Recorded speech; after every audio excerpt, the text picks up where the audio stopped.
నిటిని నడుపుతున్న తల్లిని చూడాలనుందండి అని నీకు మనసు పడితే రా, విజయవాడ ఇంద్రకీలాద్రి మీదకి కదిగో, అక్కడుంది కనకదుర్గ. ఆవిడే కలరాత్రి, ఆవిడ కదుపుతోంది. ఇక్కడి నుంచి ఇక్కడికి ఎర్రగా తాంబూల చర్వణం చేస్తూ నవ్వుతూ త్రిశూలం పట్టుకుని నిలబడి ఉంటుంది. ఆవిడ ఈ కదలికలకన్నిటికీ కారణం. కదవలసిన అవసరం లేకుండా పరబ్రహ్మములోకి కూడా కదపగలదు. కదిపి శివశక్త్యైక్యరూపిణి లలితాంబికా, శివుని ఎందుకు కలిపేస్తుంది. ఇక మళ్ళీ పుట్టవలసిన అవసరం లేదురా అబ్బాయి నీకు అంటే.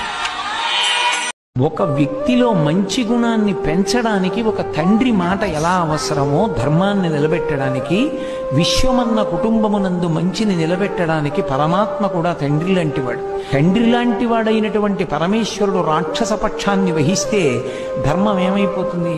అందుకే ఈశ్వరుడు ఎప్పుడు అధర్మ పక్షపాతి కాడు, ఆయన ధర్మపక్షపాతి. ధర్మం ఎక్కడుందో అక్కడ కాపు కాస్తాయి. ప్రహ్లాదుడు రాక్షస వంశంలో జన్మించాడు.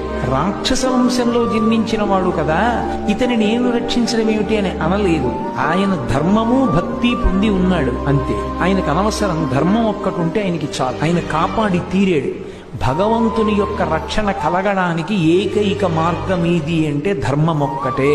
ఆ ధర్మమును విడిచిపెట్టిన నాడు ఎంత పూజ చెయ్యండి, ఎంత పత్రి తీసుకురండి, పరమేశ్వరు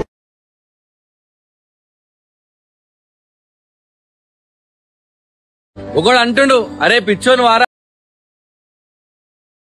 నిద్రపోయే ముందు శాస్త్రం అంది 11 మార్లు. ఇంకా నువ్వు నామని చెప్పేసిన తర్వాత ఇక మాట్లాడకూడదు. 11 మాటలు శివ శివ శివ శివ శివ శివ శివ అని 11 మాటలు అనుకుని విశ్రాంతి స్థానమునకు శరీరమును చేర్చి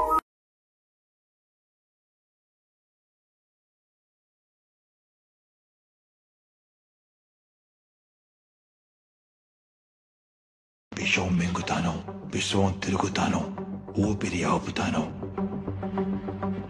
కాపలా అవుతాను. విధ్వంసం నేను, విధ్వంసం నాపే వినాశనం నేను.